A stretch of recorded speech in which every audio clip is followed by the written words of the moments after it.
Doesn't it sound good? We got our new EPA and AV system installed.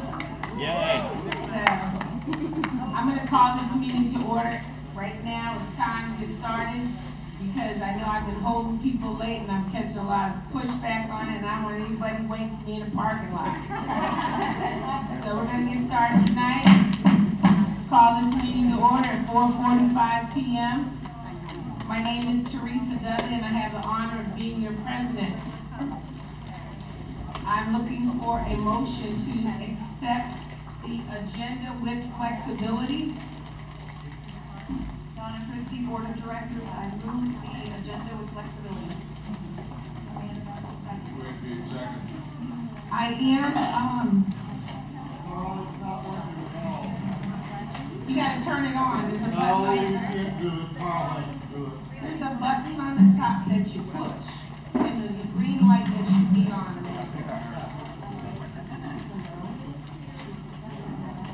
You can't see the green light. Walk around on the other side. There's a green light that will come on. Hello? Okay. I think it's working.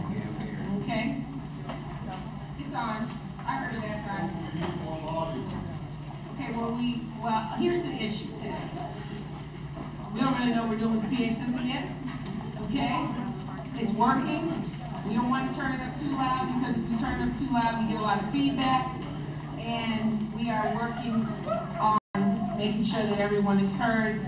If you get to the microphone and it's not loud enough, then people just gotta be a little quieter. But I'm just happy it's here, so we're gonna go with that. So, is Ms. Roth here?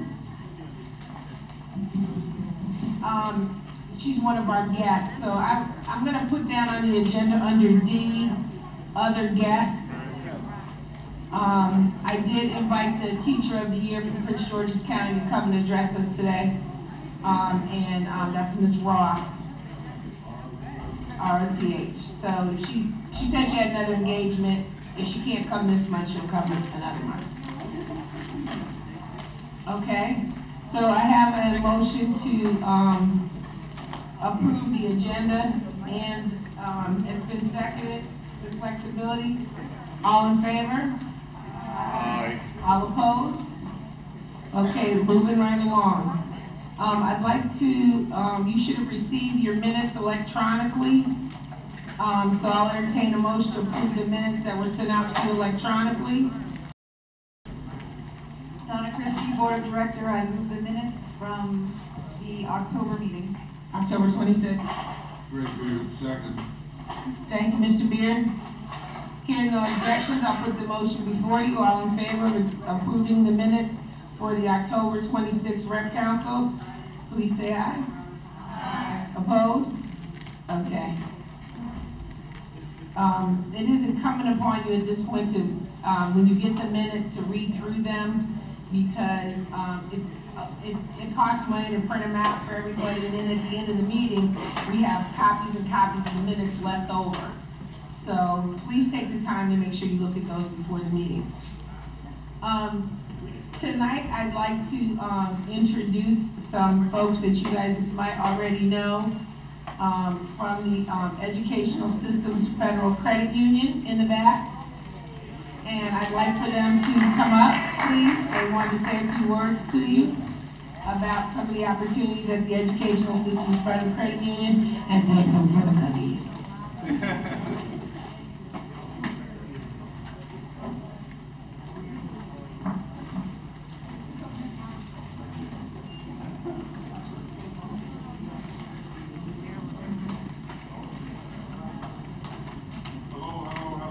How's everybody? Everybody's good?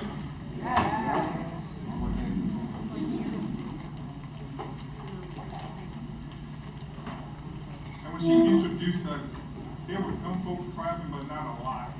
So let's try this again. She said, I would like to introduce our friends from Educational Systems Federal Credit Union, and you know, when I met Ms. Dudley, who was at the new employee orientation over the summer, and she was doing the running man.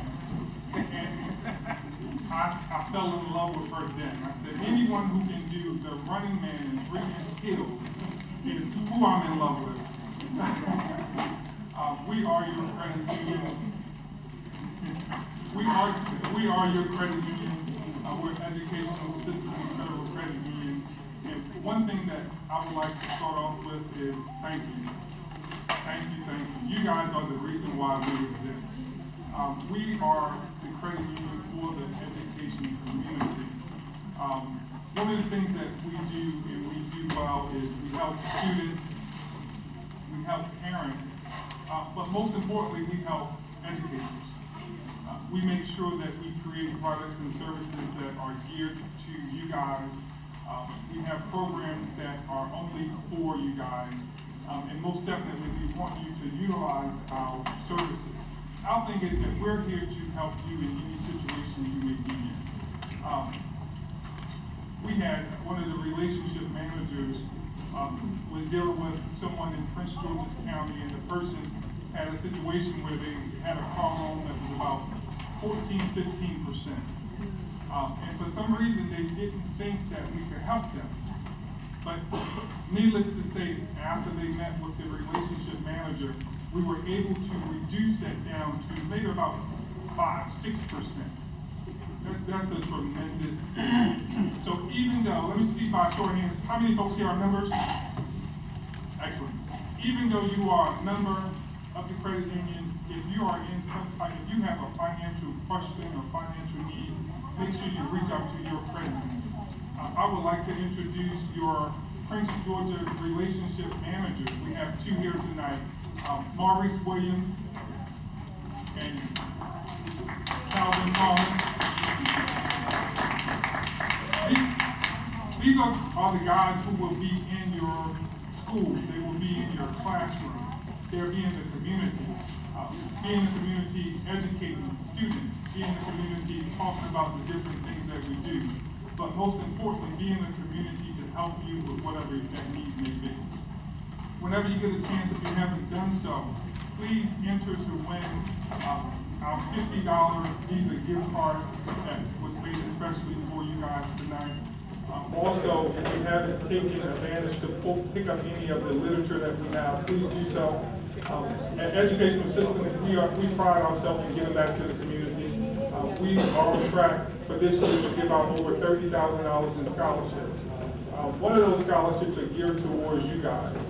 We have the Maurice Early Professional Development Scholarship, where we actually award $1,000 to an educator who's looking to go back to school or who's looking for some continuing education and looking for a scholarship to help them pay for that. Just keep in mind that the deadline for that is February the 1st, 2016. February the 1st, 2016. That's an important date because that's before my birthday, February 2nd, 2016. Once again, we count this an honor to be here. Please stop by and see us later on tonight. We should be here. And once again, as Mr. Dudley said earlier, we want cookies. Thank you.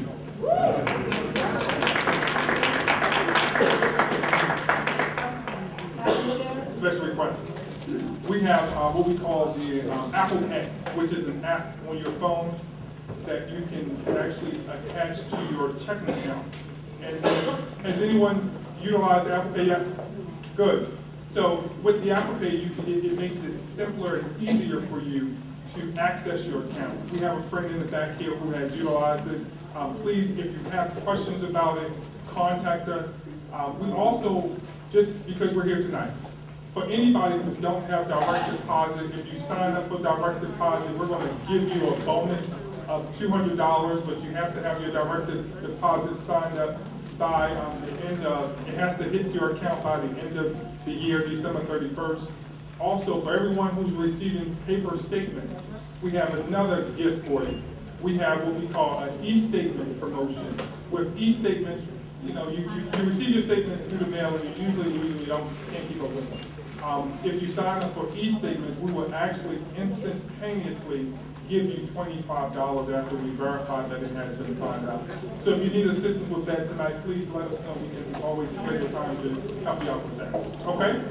Thank you. Thank you.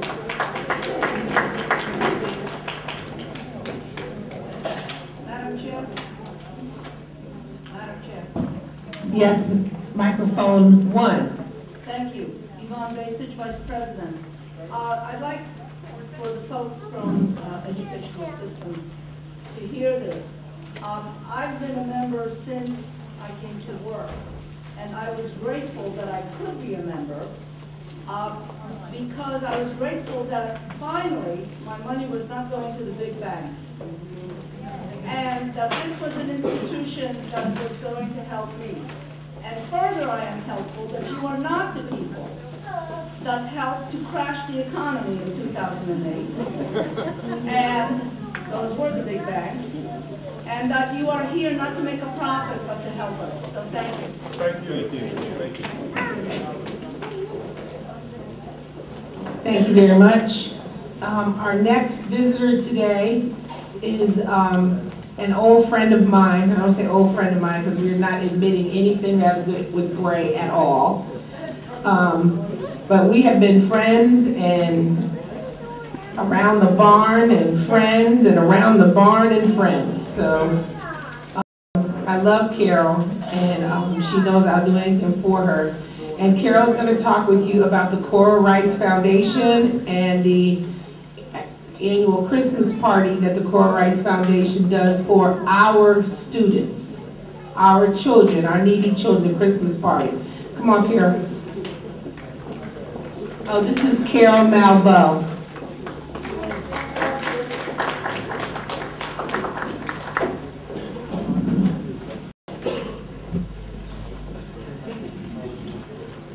Hello, everybody, and thank you for allowing me to come.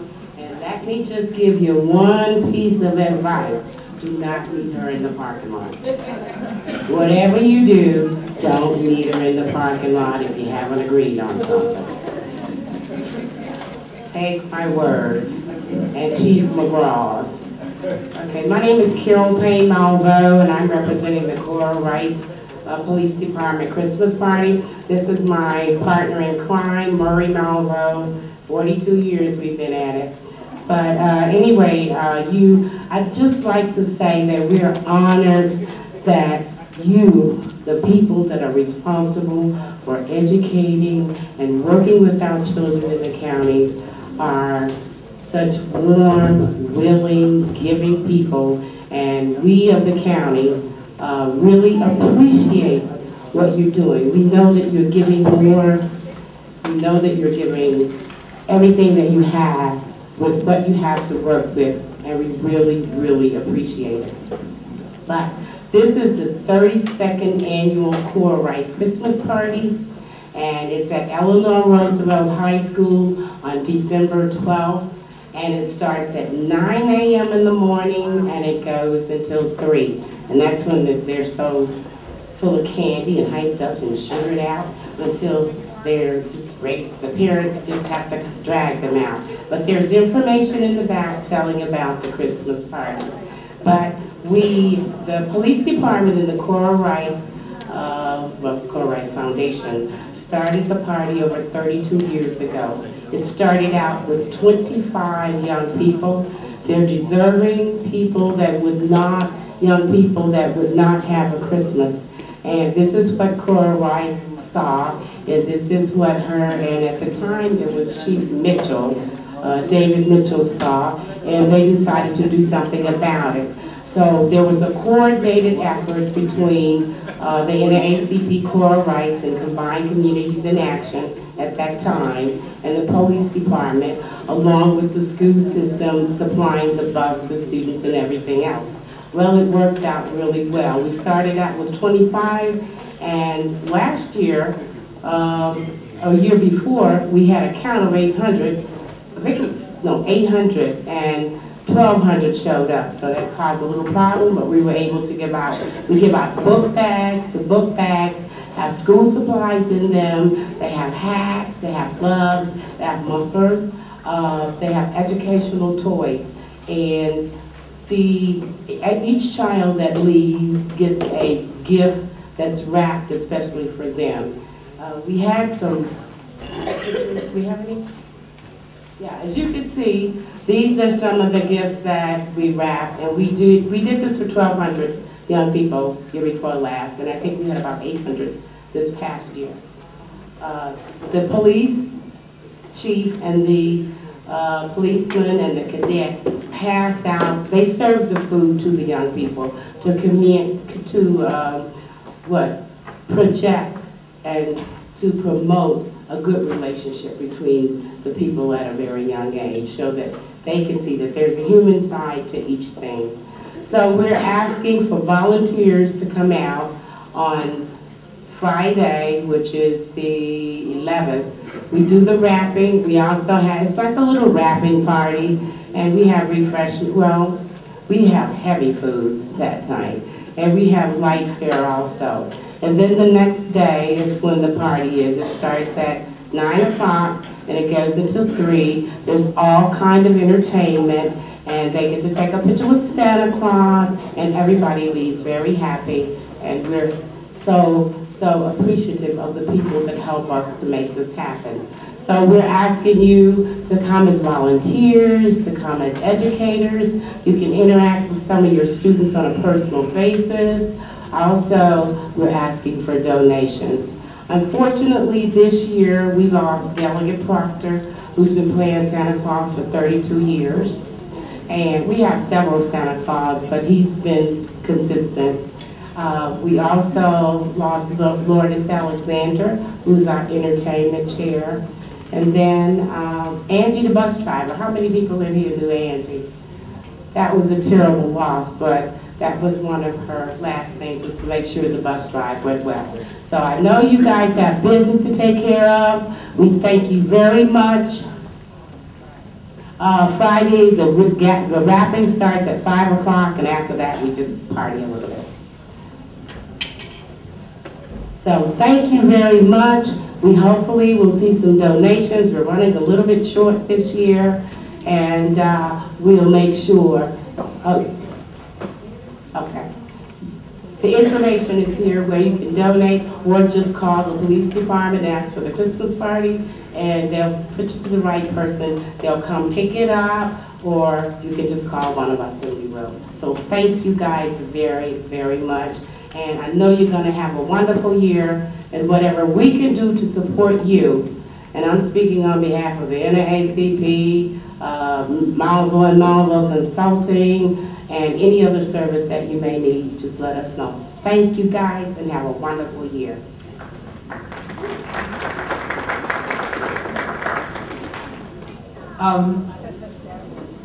We get a lot of requests for people for assistance, for financial assistance, and we have to be very mindful stewards of our members' money, and because of that, some things we can support, some things we can't support. We have to really make a decision. But I've already made my decision that I'm going to personally donate $100 to the party, and I will come by and bring that to you tomorrow. I'll get you. And anybody else that would like to donate, I think Susan Lesser can get us an envelope and we can circulate it around. If anybody would like to make a donation, it is a 501c3, so your donations are tax deductible. And I want to thank you for coming. I really do. And I know that's the same night as our holiday party. Well, our party is starts at 4:30 and goes until 9. But I'm definitely going to be there Saturday, and I'm going to try to get out there before I go come to the holiday party to help, if I can. Saturday's fine? Okay, I'll be there Saturday for sure. Okay, thank you. All right, thank you. Our next guest is someone that I'm very proud of. And I had an opportunity to go to Baltimore to the ceremony that they had for her there. And we have some great teachers in Prince George's County. I don't care what anybody says. I know that to be true. We have National Board Certified teachers. We have teachers that gave up their personal time on Saturday to come here to get trained on restorative practice restorative circles. All the volunteers, I mean, there's just so much love in this association. And I want to share someone who's the epitome of that love as far as I'm concerned. And that is the Prince George's County Teacher of the Year, Renee Roth from Tulip Grove Elementary School. Come on up and say a few words, please.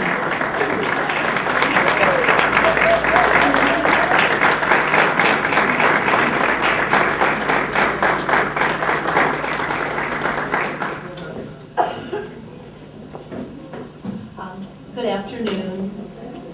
Thank you so much for inviting me to come just talk to you real briefly. I didn't prepare any message, but I just want you to know that as a classroom teacher who spends my days with children and thinking about the children all the time, that we need people who think about us as teachers, because I think sometimes we get so caught up in what do the children need, what do the children need, what do the children need. We forget sometimes that we as teachers need things as well.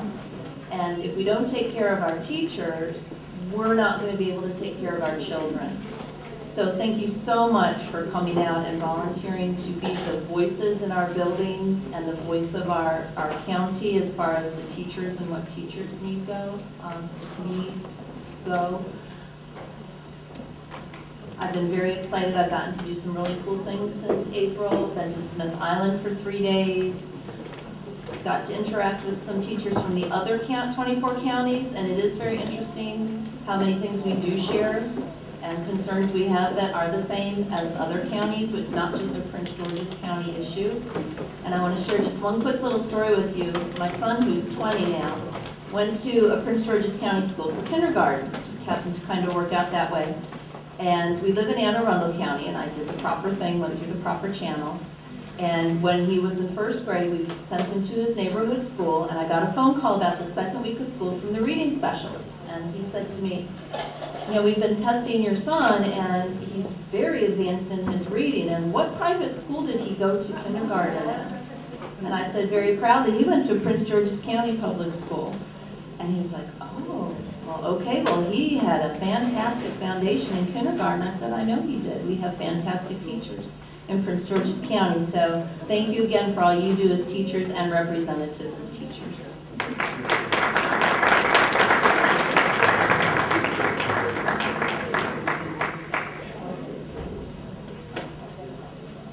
Great. As our gift from the association, we're going to frame her certificate for Teacher of the Year for her, just because we're very proud of you. We're very proud of you. Moving right along. Let's keep it popping today. We have a bunch of stuff to take care of. Into mine.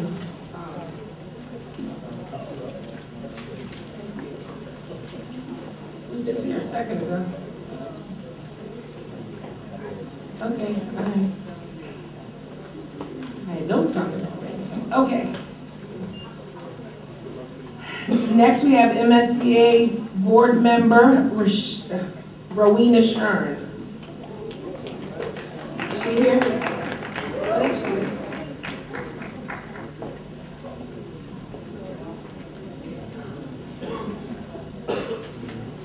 Good afternoon, everyone. All right, I'm going to make this quick, but there are a couple of things that I do want to highlight that we're doing statewide. First off, starting with MSCA launched a new project. It's called the VIVA Project. And what we're looking for is to help shape education policy around early career educators. And so what we're asking to do, because we need more participation from our educators, really ideas around what are the things that are going on in the buildings in our county, and how does this help to shape statewide policy around early career educators. So if you would go to marylandeducators.org, again, marylandeducators.org, that is our MSCA site. At the bottom of the main page, right under what's happening, you'll see a link there for the VIVA project. Please sign up and take it back to your buildings with people who've been in a profession 1 to 3 years. We really need to hear what's going on so that we can better help shape policy in our state, because we know we're overwhelmed with testing. We know we're overwhelmed with the college and career readiness standards, and so we want to be on the front edge of really helping to shape that, and especially with ESEA on the verge of being revamped, we want to get ahead of the game. So again, Viva Project on the MarylandEducators.org website. The other thing is that, cool, thank you, Madam President. The other thing we want to look at is MSEA has approved, the Board of Directors, we approved the legislative agenda for our state affiliate. There are 3 priority areas that we will be looking at this year. One of them is time. Somebody say time. Who needs more time? We do. All right, so one of the legislative priorities will be time. Someone say funding. Funding. Who needs more funding? We do. All right, so one of the priorities will be funding. And the last one, we just said funding. She said personal money, okay, funding again. More time too. And I left my paper over there. I'm gonna get the third one for you in 1 second. January 16th, we're gonna have our MLK breakfast. It's going to be a change to venue. Thank you. The third one is opportunity. Opportunity, exactly. We're going to give our kids, our students, more opportunities. January 16th will be our MLK breakfast. It's going to be a change of venue. It will be at the Baltimore Hilton near the BWI Airport. And the theme is, I still have hope. A modern view of the I have a dream. So we still have hope. We, again, on the same website, you can register. You will need your MSEA NEA ID, and there are directions on the website for how to get your ID number. Please register. Come out and support the I Have a Dream modern version of it. So those are our updates from our state affiliate. I am looking to see Prince George's County well represented, right? Yes. Let's try it again. I'm looking to see Prince George's County well represented, right? Yes. All right, thanks, guys.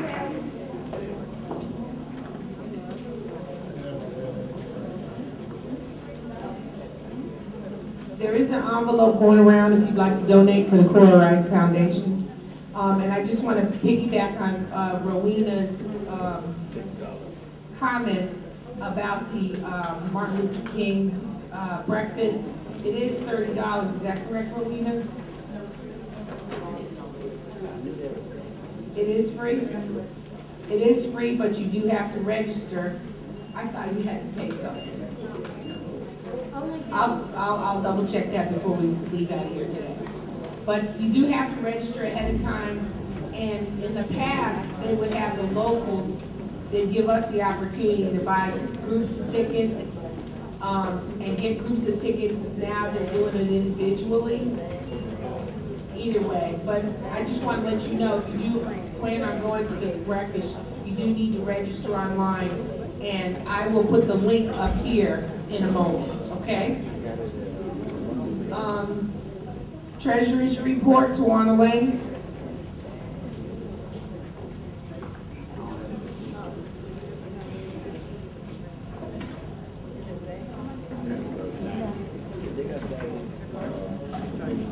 Good afternoon, everyone.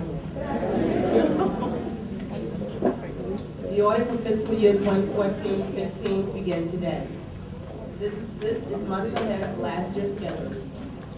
Financial statements for the months of March 2015 through June 2015 will be posted on the PGCEA website within the next few days. To find them, I want you to do the following. You're going to search financial in the www.pgcea.org search bar, put in financial. Please note that these will be posted in the members only section, meaning you will need to log in to view them and be a member of the association to see the financial statements. I will briefly discuss the most recent statements this afternoon. Key points regarding the June 2015 statement are as follows. In June, the fiscal year is 83.3% complete. However, by month's end, we have generally received close to 100% of our income because the final payroll deduction due to agency fees has occurred. We would expect approximately 83.3% of budget expenses to be realized at this point in the fiscal year. Income earned to this point in the year is above 100%. Income earned to this point in the year is above 100% of budget income, due primarily to us receiving the final deduction for the year and our unanticipated increase in membership. So guess what? We're above target. Keep in mind that all dues and fees, income is reported at this point, and this represents the majority of our income. So not only are we above, we're on top, on time, up to date. Department expenses for this year are all coming in lower than the expected 83.3%, so we are on target. I want to stress again, these are last 2 years' numbers. A snapshot of June 30th, 2015. As of June 30th, 2015, DGCA is showing a large net income in that it has earned $548,829.95, more than it has spent. Some of this can be attributed to the vacant support staff position, as well as our membership recruitment plan. Net income for the fiscal year is expected to decrease July and August due to the fact that expenses are much higher than income in July and August, and those months do not have regular scheduled dues income. So in layman's terms, those are the months that we don't pay dues out of our salary, but our business is still continuing to fund our association. So that's why you will see a decrease. Overall, June data shows no items of concern and points to a strong fiscal year financially. The July 2015 statement will be presented at our next meeting, and the August 2015 financial statement, fiscal year 14-15 year end statement, will be presented once the audit is complete. Thank you. Madam President,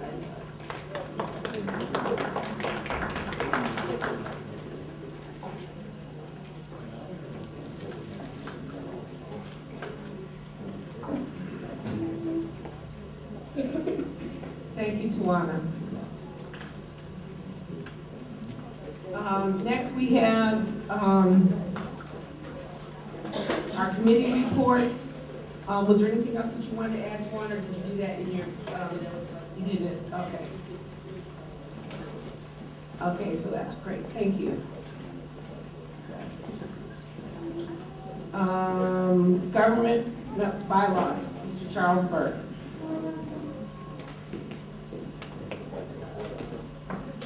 With the chair's permission, I'd like to speak at the podium since we have a bylaw proposal to vote on tonight. Thank you. The parliamentarian just wanted to be property. Let me read to you from the bylaws how we go about amending them. These bylaws may be amended by the affirmative vote of two-thirds of those regular members voting. That is during the general election. These bylaws may not be changed more than once during a fiscal year. All bylaw amendments must be presented in writing and in the hands of the regular members at least 45 days prior to balloting. That means we have to make decisions tonight. Amendments may be proposed by the Board of Directors, you, the Representative Council, the Bylaws Committee, or by petition signed by at least 20% of regular members. And then it goes on to talk about the required rationale and other specifics. But the three bylaws proposals that you have in hand, I noticed they have red titling, thanks to Ms. Adrian Parks, were submitted through the Bylaws Committee, taken to the Board of Directors, revised, and then presented to you tonight. So these three have followed all of the requirements to be on the ballot up until this point. It requires an affirmative vote of 50% or better from this group for any of these to come forward from this body. 20% of the members could request a bylaw be added. They would need to do that in short order, and that would be nearly 200 members. So I assume these will be the only three that come forward, if in fact you happen to support and approve them tonight. So if I may, I will present each one of them. Madam President, do you want to vote at this time or during new business?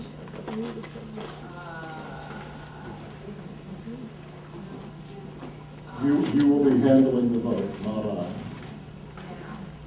Okay, we'll be doing it at this time. I'll present each one separately, and then the chair of this body will take over to handle the vote, the debate, and the vote. We, of course, have opportunities to discuss and, in fact, amend these proposals tonight.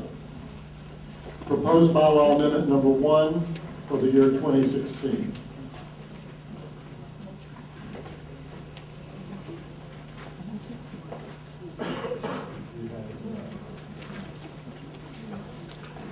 We would like to ask the visitors to excuse themselves until we have finished discussing our bylaws proposals, please. If a staff member could serve as sergeant at arms and close the doors once our visitors have left.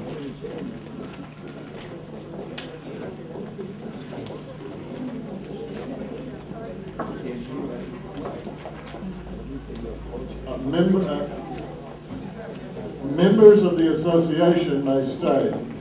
So, Ms. Roth, if you want to stay, you may. All right. Bylaw proposal number 1.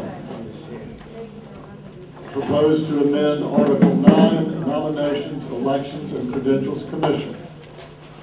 The proposal is to change Section 1, Designation and Number, to reflect 9 commissioners instead of 11.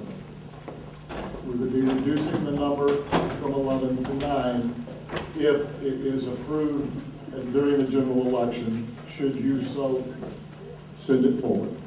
The rationale is the duties and responsibilities of the NECC have changed. For example, elections are now conducted electronically. 11 commissioners are no longer necessary to complete the work of the commission. Madam Chair.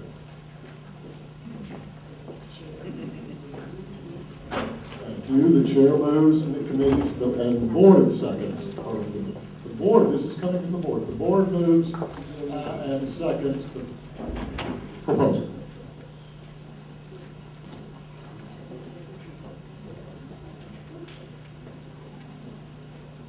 Okay, so there's a motion on the floor. Charles, you want to speak to the motion, or do I speak on the decision of the board? Whichever, I think the rationale is itself. Okay. Does everybody understand what you're voting on? Why you're voting on it now? And the procedure? I just want to make sure, because there's always somebody who says, I don't get it. I want to make sure everybody's, all hearts are clear. So the motion before you is to change the number of NECC commissioners, to reduce it from 11 to 9. Are there any comments? Yes, Robin? You can. Guess what? I got a wireless microphone. I'm just showing off, y'all. Madam Chair, could you please explain that we are voting to have this placed on the ballot and not voting to have it changed at this moment?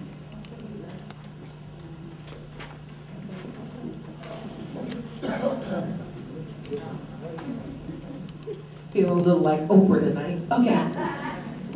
So yes, well, the process is that in order for us to change our bylaws, the bylaws you don't change willy-nilly.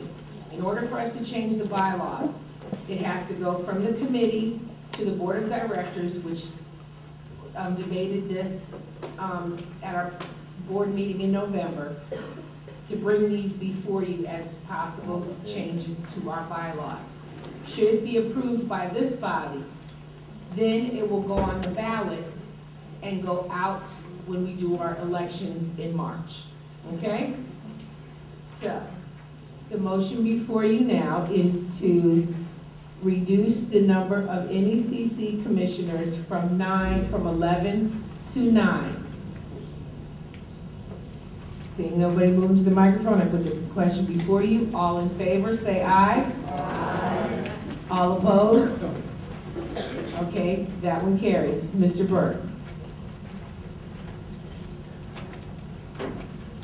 Proposed bylaw amendment number 2 for the year 2016. To change all appropriate sections of the bylaws to reflect the following. The terms of office of all PGC elected officials should be an S added, I apologize, shall begin August the 1st, following the general election, and end July 31st of the year in which their term expires. Elected officials include the president, the vice president, the treasurer, the board of directors, and the NECC commissioners. The exception to this general rule would be persons elected by the Representative Assembly to fill an unexpired term. Those officials will begin their term as they do now, immediately upon election. This basically changes the date from July 1st to August 1st. The rationale: the change is proposed to facilitate transitions for newly elected officials and allow them to collaborate with outgoing officials. This is primarily for officers. In fact, it was a request of the president that we seriously consider doing this because of her experience in her transition this year. This change also consolidates the terms for all elected officials. As is already the case, newly elected officers, especially presidents, may request association leave during the transition period.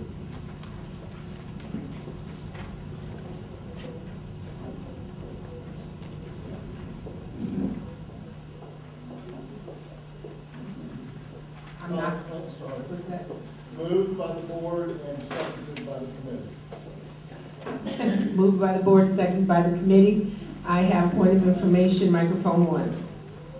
Greg Beard, IYC. My question is that it says that during the period of time between the election, that between the time that the person is elected, whether it's a board of directors, treasurer, or president, they don't take office till August. And they are going to be allowed to have association leave, which means, if I'm correct, between March, which is when you have the election, between March and the end of July, they will be utilizing or can utilize association leave to assist them in that transition. Am I correct, or am I reading it wrong? That is not the intent of the change in the bylaws, that the subsequent officers. You know what, I need, Yvonne, I need you to chair so I can answer this question, because I can't do 3 things. I haven't mastered that. I mean, I'm gonna go for it.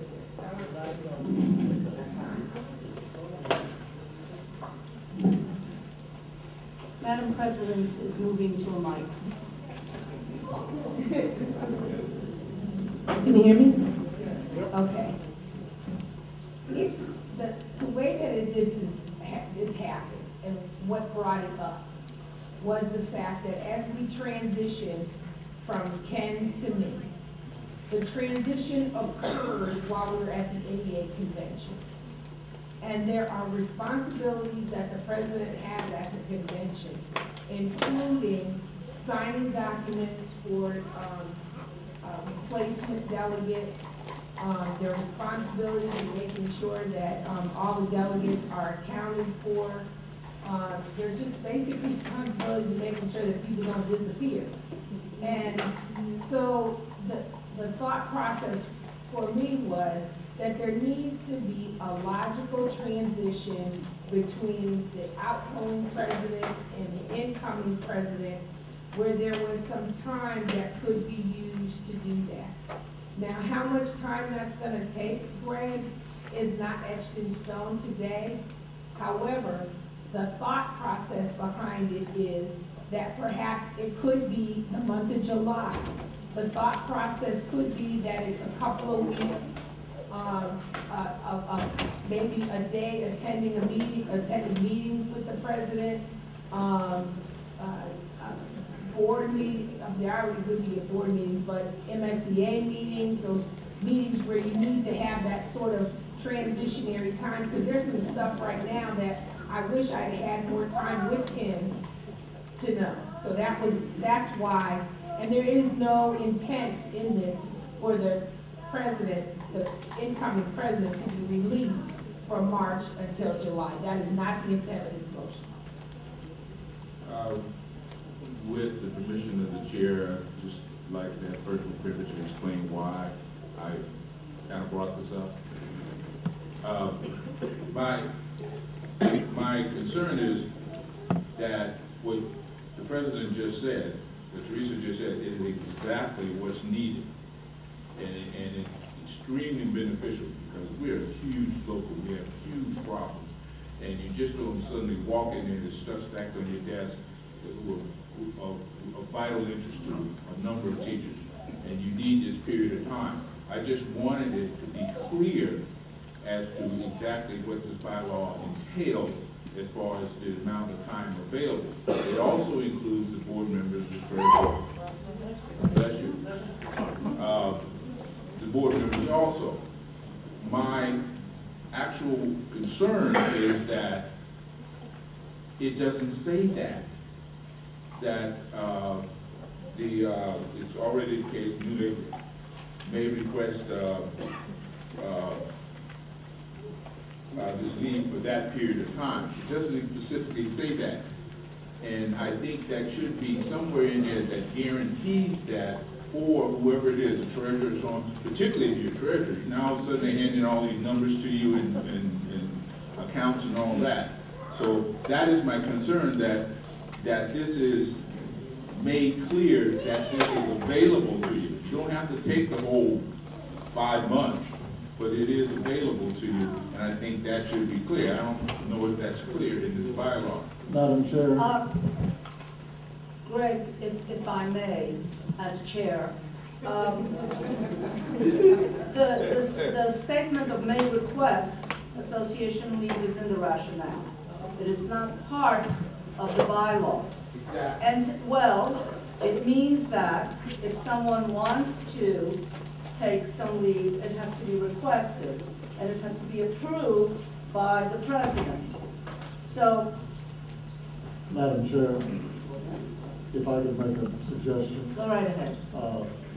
If you would, without objection, ask the body if striking that entire sentence would satisfy any concerns that might have had.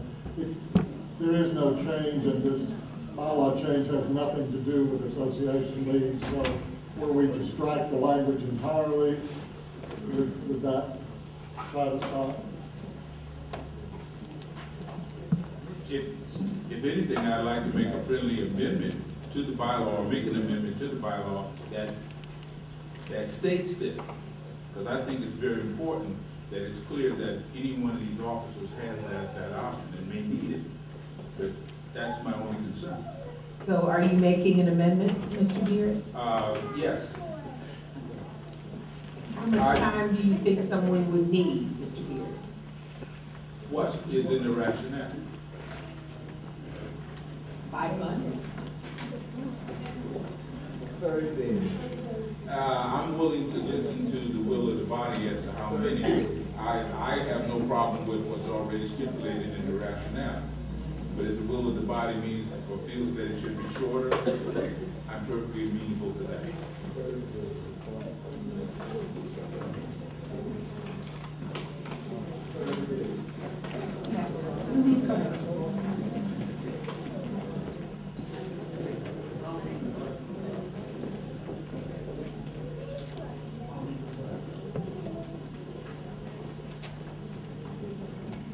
Based on the proposed,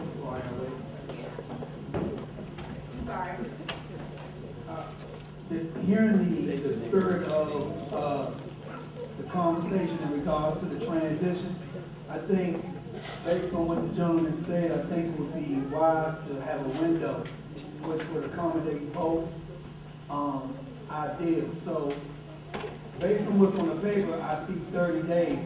But based on what was said earlier about the vast volume of information being transferred from an outgoing officer to an incoming officer, it may be wise to say something to the effect of 30 to 90 days, and then that will be approved based on need.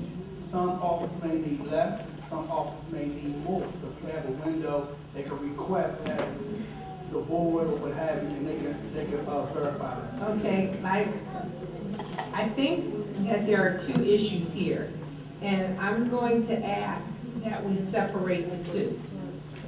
The one issue is changing the term of the officers so that it will end on the 30th of July. That's the first, 31st, that's the first one. Having a transitionary period and what that transitionary period should be for the president, I would like to separate that out, and let me tell you why. In my humble experience, this is the first time I ever went through it, and I don't think anybody really thought how much of a transition it was going to be. So what I would like is to have a separate conversation about that. And that is something that we can address with our policies and procedures as to how long the president would have for that. A bylaws change is a change that only happens once every 10 years on a subject matter. It's supposed to be that way. The time and the transitionary time that a president or a treasurer might need may not be that long. So to assign that time, I think would kind of be more preemptive than anything else. So that's what I want to say with that. Mr. Can I go ahead and make that motion that you just said? I move that that the body votes on the term that officers take office, and as to the transition period will be voted in another vote. Okay, I don't even think that the transitionary period is in the proposed bylaws amendment. Okay. Yes, and your name, sir?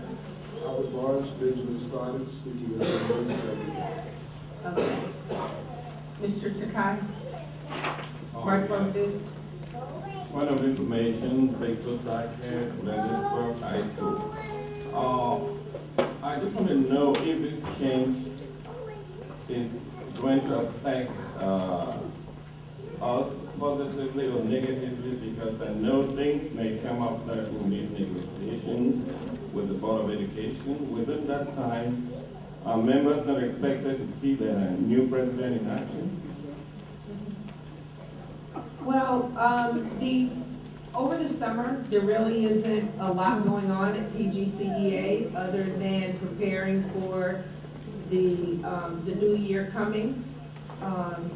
The preparations for PEAP, the preparations for the board retreat, and getting geared up for the upcoming year and making sure that everything is ready for the new building reps, making sure that we have all the new paperwork from MSCA. So that time period, moving it from July 1st to August 1st, is not going to change any of our ability and our ability to work with the school board. Is there a comment over there, or are you still working? Ms. McNair, microphone 2, point of information. Yes, Robert McNair, Board Director. I have a question in reference to the, I guess it was an amendment that was made. What is the amendment? Because in the actual proposed bylaw, there is nothing that says anything about leave. So what is he actually amending? You're right in what you're saying.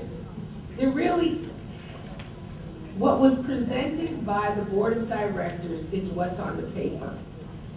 His discussion is a transition for the president. That's a separate topic of conversation that they would like for us to consider. Is that correct? Was that what your motion was, Greg? Yes. Okay. So I would like to focus on this first question first, and then if they are prepared to do that, then I will entertain that. However, for the sake of practicality, this has been vetted through a process already through the bylaws committee, through the board of directors. So that type of a change, I can move it out of order because they go through the process.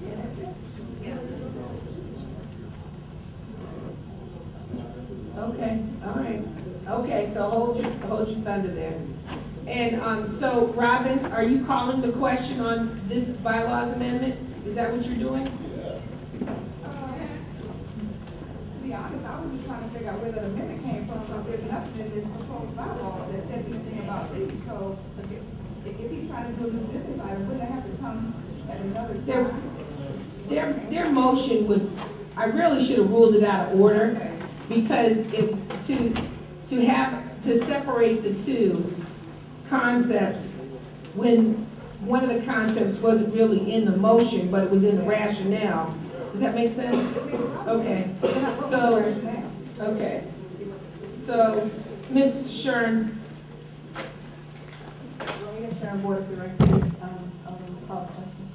Okay, the question has been called to change the bylaws. And I need a second. Second. Second by Yvonne Basich. To change the bylaws so that the terms of office of all PGC elected officials shall begin August 1st, following the general election, and end of July 31st of the year in which their term expires. Without objection, we will take the vote. All in favor, please hold up your blue voting cards. All opposed? Okay. Is there another? Yes, there is, Madam.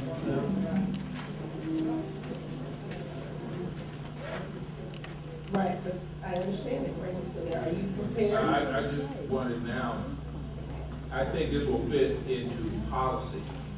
It's not gonna fit into bylaws. I think this is gonna fit into policy. And you are absolutely right to rule it out of order, because it only goes to the rationale, not to the bylaw. Okay.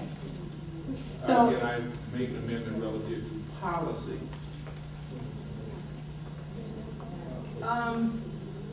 not at this moment. Here's what I'd like for you to do, Greg. What I'd like for you to do is I'd like for you to put it in writing exactly what you would like our policy statement to say on the transitionary time that a president would need to transition. And bring it back before the body, because this body can vote to change our policies and procedures. And I don't think this is something that we should give short shrift. So if you would be so kind, we could table this to our January meeting, and we can have the time to have that conversation there, if that's The acceptable. president would also be so kind to help me with this as I come up with what I think is best. Okay. And it is my understanding that the board of directors addresses policies and procedures of the association. That's what was just whispered in my ear. It wasn't quite the whisper I was looking for, but hey. Okay. All right, so, number 3, Charles. The final proposed bylaw amendment is number 3 for the 2016 general election. It addresses Article 6, Board of Directors. We would be changing Section 4, Terms of Office, to reflect 3-year terms instead of 2-year terms. Again, you would be creating 3-year terms for the Board of Directors. Should it be approved by the general electorate, it would go into effect for the next set of elections. The rationale is, in order to maintain consistency and efficacy of our association, all elected members should have terms of 3 years.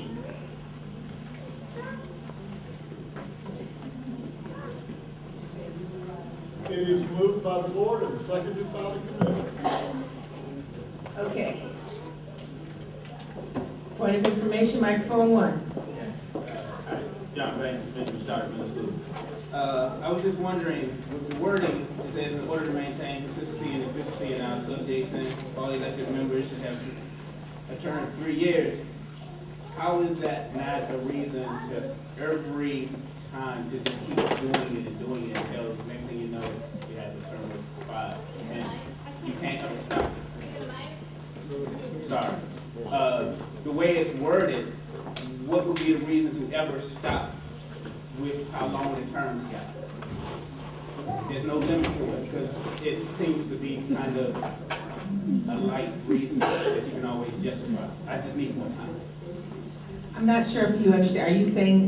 Are you saying that it's for it would change their terms from 2 years to 3 years?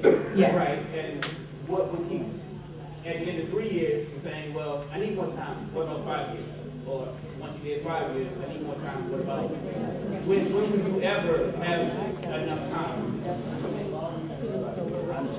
Well, that's for the electorate to change. Yes. And I'm not sure whether that was a question, a point of information, or a statement. So is your statement that it's are there term limits? Is that what you're asking? No, I know that the term limit would be 3 years. My question is, the way it's worded, in 3 years, what would stop people from coming back and saying I need 4 or I need 5? Not you, but whoever. No, the terms would be 3 years, and you'd have to run for re-election to run for another 3-year term. Right. When it's inserted into the actual bylaws, it makes more sense. You only got a snippet of the bylaws here. Okay. I'm sorry. Okay, microphone 2. Hi, Sheena Washington. I'm speaking in opposition. First, I'd just like to say that I don't think, in looking at the rationale, that there is a problem with change. The wording says to maintain consistency, and for me, what if that consistency isn't working for the body? I think that 2 years is what we should stick with, and I think that the body should be able to elect people in and out. People should be able to rerun if they choose, but I am very uncomfortable with extending terms of office. Progress isn't, I'm going to read a quote here, progress is impossible without change. And those who cannot change their minds cannot change anything. If we are truly a progressive organization, then we need to be progressive in terms of accepting new ideas and new membership. And I think for me, what's more frightening is having more of the same than having different. And I'm speaking in strong opposition of this proposal. Okay, now from doing that. But we need experience. And after the 3 years, you vote for somebody else. It's 1 more year, folks. It's not forever. This is a good thing. We have been very frustrated on the board when we have constant turnover, and the people who come on, it takes them at least 6 months to find out what's going on. That's too long. Okay, Mike, I got point of information, microphone 2. Well, you rose on a point of information.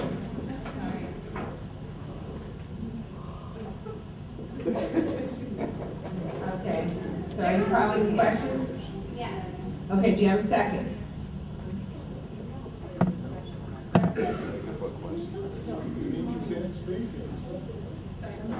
No, she cannot close the debate. Without a second, it dies. Okay, Jeff, have a second. Point of information, microphone 1. Madam Chairman, I'm trying to, it's not very clear to me what is meant by consistency and efficacy. Can you explain what did the board consider its deliberations when it decided on the consistency and efficacy, the need for that initial term? It's not clear to me. So can we have some explanation for that? I'm a little confused.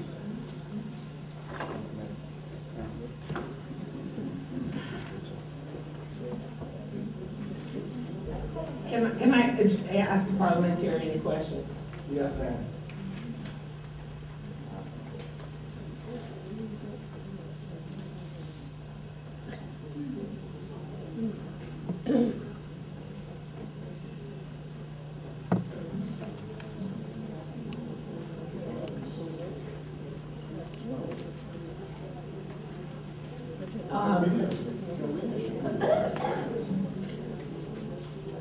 I'm gonna let Rowena Shuren from the Board of Directors address this.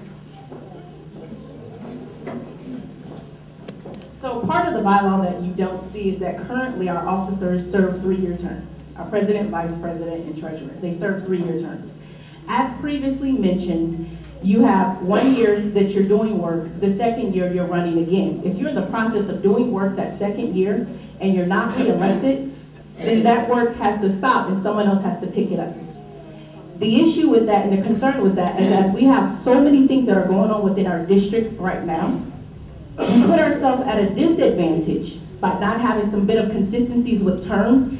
And if you've ever been in a situation where elected, not elected, elected, not elected, it does kind of murky the waters and make things a bit difficult to continue with progress. So part of our discussion and rationale around it was, we have 3 positions, 3 officers, and their 3-year terms. Why not have this constant, consistent group, 3 with group in which not only are you not worried about another election the second year, you can continue the work, but it does take a minute of time when you're elected to the board the first time. It takes some time to even understand the work that goes on. And some of you who've never been on the board, you wouldn't understand, but if you've been on the board, it takes a couple of months just to understand the process. Because we have one belief when we're sitting in these chairs. But it's a very different system once you're not in the chairs and you're sitting as a part of leadership. I can't even begin to explain that one. But let's just bring a bit of consistency within our association so that we don't have people breaking it up, coming on, going off. And we've done that historically. May I just, with your permission, Madam Chair, to ask one? One moment. Do you have another? Yes, ma'am. A question for her? Yes. So what is the standard for the union community with regards to terms that Board of Directors serve? The State of Maryland Board of Directors is elected for 3-year terms. Thank you, Madam. Which changed with a few years ago, about 5 or 6 years ago. Okay, so I'm looking for an against. You know what? Those, I can't. Hold on for a second. I see you waving the signs at me, but the text is small on those for me. So I've got the colored code here. Let me look. Point of order. Point of order. Microphone 2. This is speaking in opposition.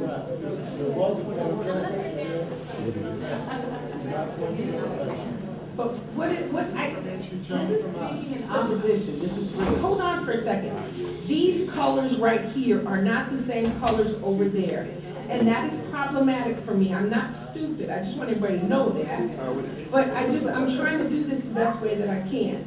So you're speaking in opposition. And point of information. Okay, point of information, microphone 1. Deputy Massey, High Point High School. I have a question. My question is, I get what you're saying, but the 3 years, is this meaning that everybody's going to be reelected at the exact same time, every 3 years? It would be staggered. It still will be staggered? Yes. Okay. It would be staggered. I have point of information over here, microphone 2. Amanda Messel, Parkdale High School. Mine kind of goes to terms. So if we change it to 3-year terms, does that mean it takes effect right now, or everybody, if they're on year 1, it turns into 3, or does it take effect when they re-elect?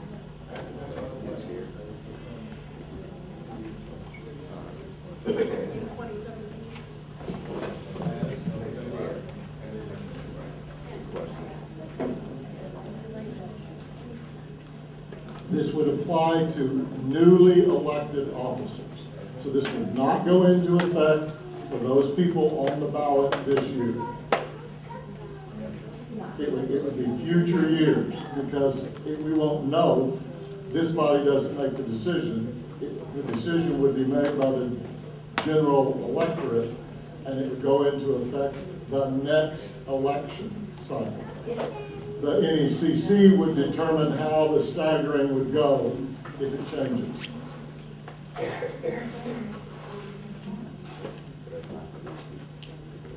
Okay. Point of information. Madam Chair, Madam President, Albert Clark, speaking as an individual. The question is, are there term limits for these officers? And if so, how many terms will they be allowed to serve? The Board of Directors is not term limited.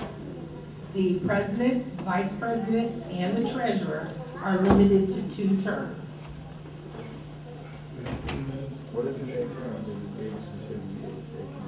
Okay. There are 3 minutes left on the issue unless you vote to extend. And I'm looking for someone in opposition. Microphone 2. Fenella Crutchfield. I'm in opposition. I'm speaking in opposition because I look at terms. You said 2 and 3 years opposed to 2. I'm going to be blatant. Are you going to do your job? If you're not doing your job after 2 years, you need to go. Whereas if you have a year to learn, I understand that. If you have a year to get in place, if you need another 2 years, we'll vote you in if that's the case. That's right. Microphone 1. I'm looking for speaker in favor. Sharon Flynn, Mount Rainier Elementary. I was just speaking with an old childhood friend who's actually on his city's Board of Education. And he was just saying that he was elected last year and he's just finally now coming into becoming an effective representative. I've heard people in the State House of Delegates say the same thing. It can take just up to a year to learn how to effectively put into place what plans and ideas for motivated you to run. So 3 years doesn't seem like such a long time that it would, that we would start looking at board members for life or anything like that. That, of course, change and fresh blood are what keeps our association vital, but that the people who come in to effect change and the people who come in with the fresh blood need some time to be able to work out how to put that in place. Okay, thank you. Opposition, microphone 1. Donald Hines, University High School, speaking in opposition. First, I would like to point out that several people, 2 at least, have been on the board in one form or the other for 20 years. The continuity is achieved. You know who you are. You know who you are. Okay. So don't tell me that there's a problem of continuity. Okay. Because it just won't fly. Okay. Furthermore, sometimes by breaking it up, you get a different combination. The same ideas will be espoused. For instance, and I thought you said it very effectively, Rowena mentioned somebody might have an idea going forward. If it's a really great idea, which yours usually are, I'm certain at least 9/10 of the board would keep it rolling anyway. The vast majority of people on the board are re-elected, which means usually you would serve a minimum of 4 years, 4 to 20 or life. Okay. What I'm saying is, step aside and give another person a chance. If you're doing well and we don't, then you'll be voted back in again. That's it. Thank you, Ms. Hines. Microphone 2. That's time on the issue. Amity Pope calling the question. Do you have a second? Say your name. Without objection, I'll put the question before you. Should the proposed bylaw amendment number 3 to 2016 be placed on the ballot that would change the terms of office to reflect 3 years for members of the Board of Directors from 2 years instead of 2 years? And I want some paper on this.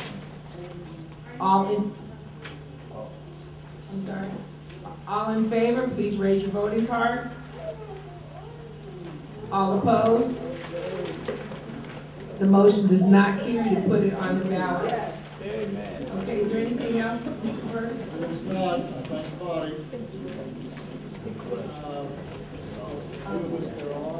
I'd like to take this point of personal privilege myself to thank Mr. Burke for his efforts and the different groups that were involved in these changes. The NECC did spend a lot of time deliberating this as well, and I want to thank them. And I want to thank you for your stewardship and being reflective on these bylaws. Okay, back to our agenda. I'm looking for the membership. Yvonne Basich.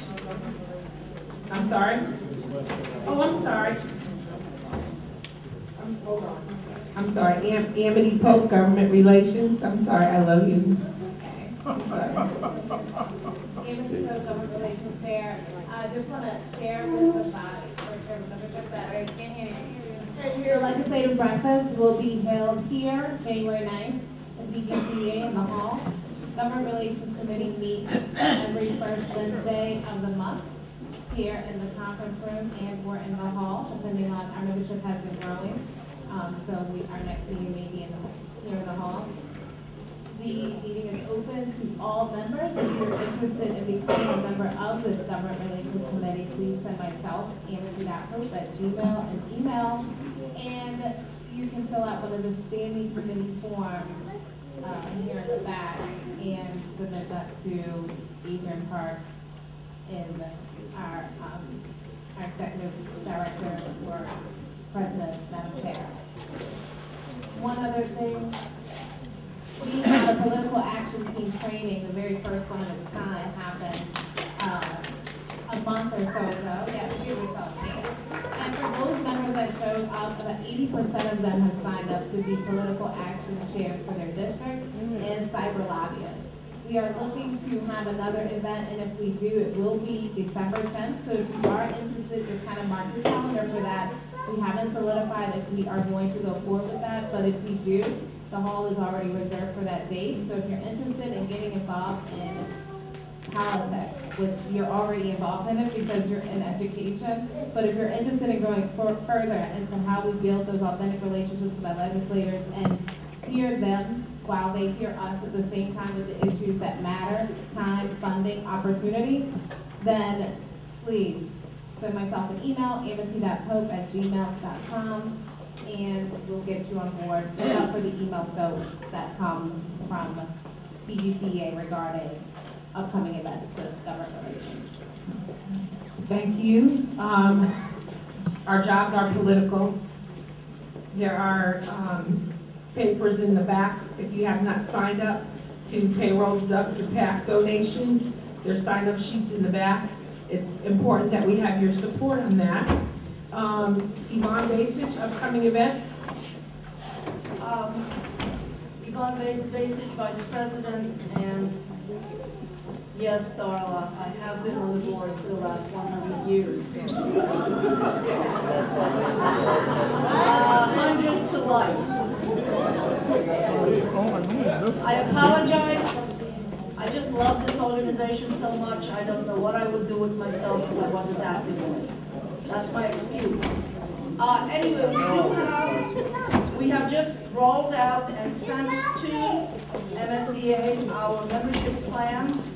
It is quite involved, and we will be showing you, telling you about parts of it as we go on. It is an extensive plan. It is a plan that will get hopefully 100% of our membership out of fee payers and into full membership, because there is a case that is coming, which will wipe out most unions because they will have to pay money to fee payers going 3 years back. This is people who are not full members. So first of all, watch that Supreme Court justice, but also, if you know of any fee payers, please talk to them. It is only a few dollars more per paycheck. They get a lot more support, and a lot of them don't even know that they are fee payers. Okay, a lot of them need to just be reminded, are you a full member? And they'll say, oh yes I am, and then you should check. Like I said, some of them don't know. Thank you. All right, quickly, let's move it along a little bit here. Minority Affairs, please. Let's get people lined up at the microphone. Minority Affairs, will somebody please get Linda Shackelford from the NECC? Someone is representing her tonight because she's accepting nominations. Yes. You have to just talk into it. Okay. I'm Anna Jones, Minority Affairs Co-Chair, Perry Elementary. Earlier this month, we met, and you have to talk right into the microphone in there. It's on, you just have to get close to it here. Okay. It won't bite you. I need to use the teacher's voice, right? So we met earlier this month in regards to our Minority Affairs. So our upcoming event that we are working on presently is the MLK Essay and Art Competition. We have sent out the information. It's online, and I think most of all the schools in Prince George's County should have, at this time, have received the information. So we are asking you, especially our reading teachers, our coaches, and so on, to encourage your students and your art teacher to participate in the essay competition. The submission date for that will be December 14th, and our awards function is January 15th or 14th, at Kingsford Elementary School at 7 p.m. So at this moment, please urge your students to really want as many participants as possible. We have up to 6 awards that will be handed out, both in art and in the essay writing competition. Okay. I think that's for now. Upcoming events will let you know. I'm sorry. I said other upcoming events will be coming to you about it. Okay, so the Martin Luther King event is January 14th at Kingsford High School. No, elementary. I'm kidding, Kingsford Elementary School. Yes. Okay, all right. Just make sure everybody's on their toes around here. Okay. All righty. Who's going to take Lenore, NECC?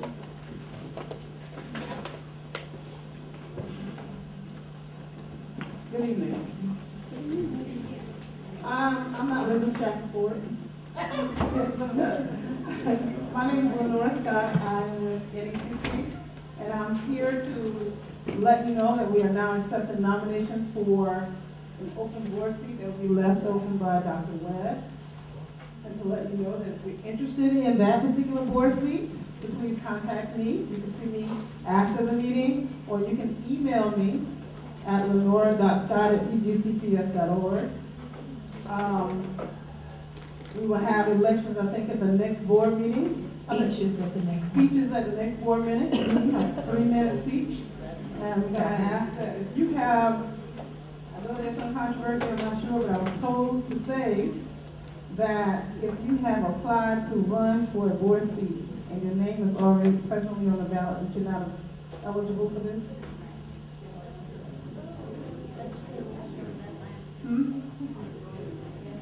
Unless you withdraw your name, yeah. We need to have a conversation about that because that came up earlier today, and it was two before the meeting to do that because and I will meet with the executive director. We'll put out something about that because we need to be legally correct and if we tell somebody they can't run for something, and I want to make sure that we're correct. So if you want to run, I'll be glad to receive that and share that as well. But if you're interested in that particular board seat that's going to be left open, please see me or email me your interest, your nomination, and we'll take care of it from there. And be prepared at the January meeting for a 3-minute presentation for skills that you would like to get and encourage others to vote for you. Any Yes, questions? your email, Look, or you can give Linda's. Is it NECC? Huh? NECC@pgcea.org? They can email that, that's fine. All right. Well, clearly there's a little bit of, clearly a couple of questions about this that we have to look at, so. All right.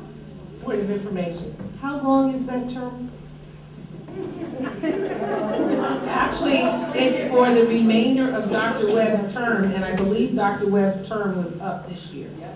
So it would only be for 3 or 4 months. That's it? For four months. Any other questions? Oh, hearing none, thank you. And I just want to say, that I have been keeping in touch with Dr. Webb as he's been going through this journey. And the one thing I know for sure is how much he loves PGCEA and how much it pained him to have to retire and not be here with us.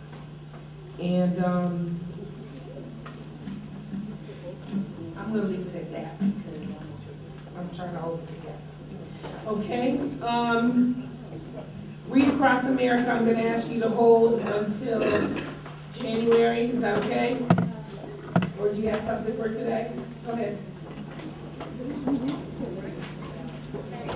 PDL didn't Read Across America.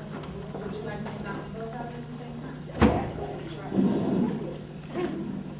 Good evening, Rania Miller, Read Across America and PDL Committee. Read Across America, today is the last meeting before the boxes will be delivered to the homeless shelters. So please bring your donations in ASAP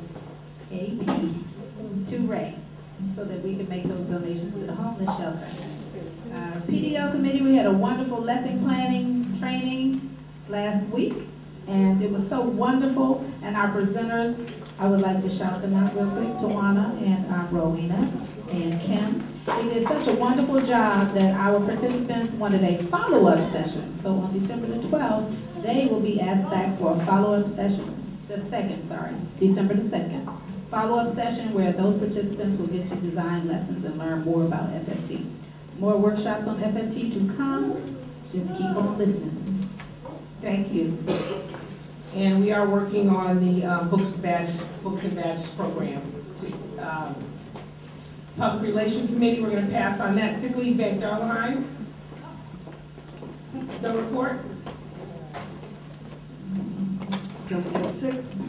Okay. Marguerite Matthews, is she here? No, reminder about the party. Okay, the party is, the flyers were on the back. Oh, Howard's here. The flyers on the back table, December the 11th. You may bring a guest with you. Your guest has to pay $5 this year, but you can bring a guest with you. Sheena, did you have a question? Okay. Special Education Committee, Sheena Hello, Washington. Sheena Washington, speaking of the Special Education Committee. We met November 17th, and we formed a subcommittee that's going to work on a task force within PGCEA to come up with a kind of like a qualitative daily data survey where special educators document their planning time or their entire day, every 15 minutes a day. So we created a subcommittee for that. I'm also really excited to announce that our Maryland State Task Force has come out with a special education survey that's statewide. So Ms. Dudley has agreed to put that on the Prince George's County website. Please share that with your teachers. It's a survey that's available for special educators, service support providers, even general educators. But we really need as many people to take the survey as possible. You will be required to log in to complete the survey, but please go back and share that with your special educators within your building. It will be posted on the Prince George's County website. And then MSBA has your personal email. It'll go to your personal email. You should have received it about 2 weeks ago. The survey will close on December 4th when we come back from Thanksgiving break. So I'm really excited about the work that we have moving forward with special education. Thank you, Ms. Washington. When is your next meeting? Thank you. So we're going to meet on the 3rd Tuesday of every month. Our next meeting.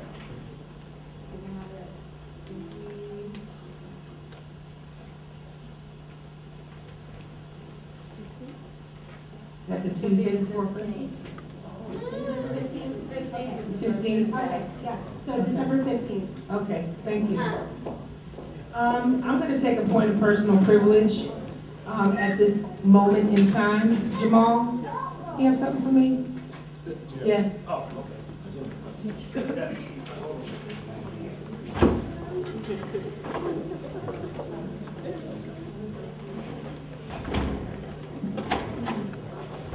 Thank you. I just want to tell y'all that this past few months have been a joy in working with Lou Robinson. And his birthday is the first week of December. And he just wanted to happy birthday to you. Happy birthday. Happy birthday.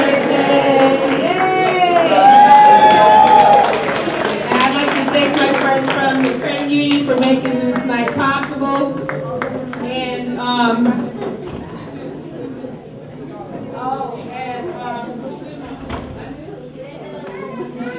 do you have another name? Because I'm going to give somebody, give me a birthday. Do you have one more? Give me one, pull one more out of the thing. Pull one more out. Huh? No, did you guys all fill them out? Okay, so well, let's be fair and let's be consistent. I need someone from staff, would you please give me a roll of tickets, give everybody who's still here a ticket, and who's here at the end of the meeting, and I will give away and give you a break day, okay? For those of you who don't know what a give you a break day means, I come in and sub for you for a day, you get a break. Okay? All right. So is this the winner's name right here? Yes. On this paper? Yes. DeAndre Moore? Or DeAndrea? DeAndre Moore? Well, I don't think that was their condition. So that's my condition. That's my condition. No, she's not here. It's a him. Okay, I'm gonna make sure he gets it. You want me to make sure he gets it? You got it? Okay. Thank you. And I want to give Lou these cards. Okay. All right. And time to learn, time to teach. Celia Burton is not here this evening. The time to learn, time to teach committee is working. You should have received an email letter, a letter from Dr. Maxwell and myself concerning our testing committee and task force that we put together to eliminate. They haven't sent it out yet? Okay, I will get it sent out. I will get it sent out to everybody. Okay. Well, that's not that big a deal. You'll get it. But anyway, there's a letter coming, and it explains the timetable by which we're going to be looking at the testing that we do in Prince George's County, and it is a joint effort with the school system and PGCEA and the other units. I'm not going to belabor the point. We did have a 4-day restorative practices break time. Robin, go ahead. Robin McNeil, Board of Directors. PGCEA hosted the first 4-day intensive training on PSER, which is a component of restorative practices. The event was sponsored by NEA and facilitated by Robert Spice, who was featured in the CNN docudrama Chicagoland. And he basically worked with the Speaker School in Chicago and actually turned that school around with his restorative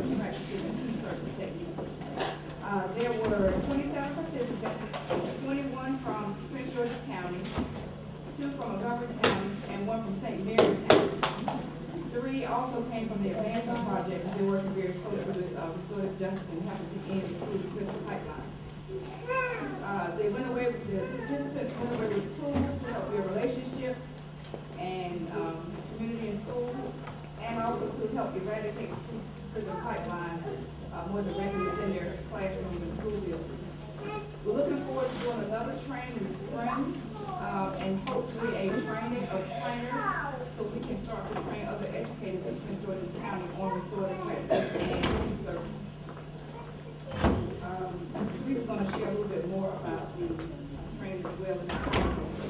We're going to also offer PD. It's going to be sponsored by NEA as well, the NEA Human and Civil Rights, on cultural competency, social justice, teaching children who are English language learners, and of course other diversity areas within our schools. So restorative practice is off to a good start, and I'm just very excited about what's taking place in our county in reference to really turn around the climate in our schools. All right. Linda Mitchell, is she in the house still? She was here earlier. Yeah, Jamal Miller. Good afternoon, Jamal Miller, Staff Liaison, the Government Relations Committee. Linda Mitchell had to step out, but she wanted to deliver the following report. As an MSCA member, your daily life is affected by the decisions made by politicians in Washington, D.C. and in Annapolis. From the text you give to the hours you work, important decisions about your life are made by elected officials, which is why we need everyone to give to the fund for children of public education. And also, not only you, but also to encourage your colleagues in your building to donate to the fund for the children, the passion. So if you have not already done so, you see me. If you need more forms for your staff members, please see me as well. Anything that we can do to help to have our coffers ready for the next election season is going to benefit you all in the classroom. Thank you very much. Thank you. The President's report.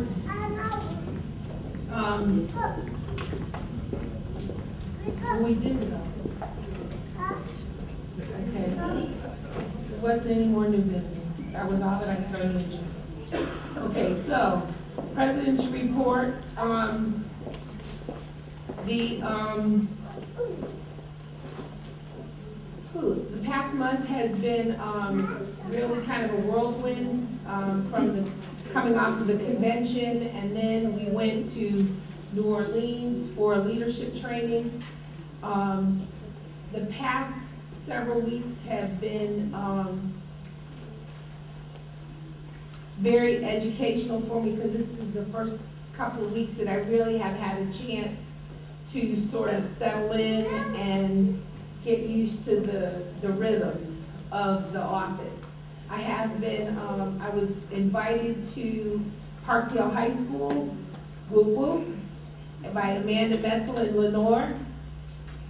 They did the American Education Week event last Friday, and I thought it was very well done and very classy. They had the students set up around the hall, around the library with all their different programs. Dr. Maxwell was there, and I was very pleased. I do want to share with you that I participated in the restorative practices training. I had to step out a few times because of the demands to meet with Dr. Maxwell, but I'm glad that I did go and meet with him, because when I asked him about money for restorative practices, he said, how much? And I said, well, he said, I'm not going to tell you how much, but it's in the budget, okay? And until I actually see how much he puts in the budget for it, really, but he did mention something about $250,000 for restorative practices. Now, why is this important for us as educators? Because we as educators have to stop this the school to prison pipeline. It's our responsibility. And our children are crying out for tools so that they can learn how to behave socially.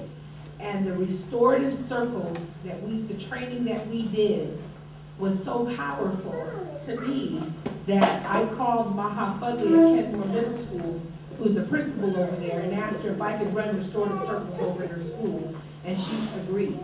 So I'll be volunteering at that particular school to do that. But the point is that restorative practices is not, let's fix this today. It's not PBIS. It's a change in culture and how we view our children, an end to these sort of automatic rules that the children have to be suspended for 10 days for this and 6 days for this and automatic sentences for this, because it directly impacts our children's ability to learn. And suspension does not change behavior. It makes it a little easier for you in the classroom when they're not there, but it does not help the child. I tell you, I was suspended more times than I can count, okay? It didn't change the behavior. What changed the behavior was that teacher that gave me a reason to be in that classroom. The teacher that helped me learn how to act right. The teacher that taught me how to work in groups collectively. So that's what restorative circles is about. And there are other pieces to the restorative practices, and we're almost at 6:30, and I promise I'm gonna be done by 6:30 today, okay? So you will hear more about restorative practices, but what I want you to put in your mind is, as we're talking about funding, we need funding for the ideas that we have. We need funding to keep the peer assistance and review program going. We need funding to make sure that it's expanded so that all of the new teachers can get assistance when they come in, not just the ones that are struggling, so that instead of just putting a Band-Aid on the ones that are having a tough time, all the teachers, so that we can raise the whole ship up. So I want to encourage you to come to the holiday party on the 11th and celebrate with us. It's going to be a good time, I understand. No, I will not be wearing my Wonder Woman costume again, but we had a great time at the Halloween event, and we are working on principals asking for lesson plans ahead of time and not giving feedback and just kind of harassing y'all about the lesson plans. Just have your lesson plans on your desk when they come in. If they put you on a behavior plan, that's on you, okay? We are meeting with the evaluation people. It is an ongoing process. We are working with, I go to the benefits meetings. We had a benefits meeting today. Those of you who know that the benefits open season ended on Friday. And one thing that you should be looking for January that came out of our meeting today was you get a separate form for your medical benefits now for IRS purposes. And it's going to be different, and it's going to have your beneficiaries on it as well, the people that are on your medical plan. That will come out, and it's supposed to be to you before the end of January, just like your IRS forms are supposed to be to you before the end of January. So I'm telling you that now because I won't see you until the end of January, unless you come by and bring me Christmas cookies, okay? And that is all that I have. Executive Director's report. You have a written report, okay? I'll let you slide because it's your birthday. Happy birthday. Petitions and comments.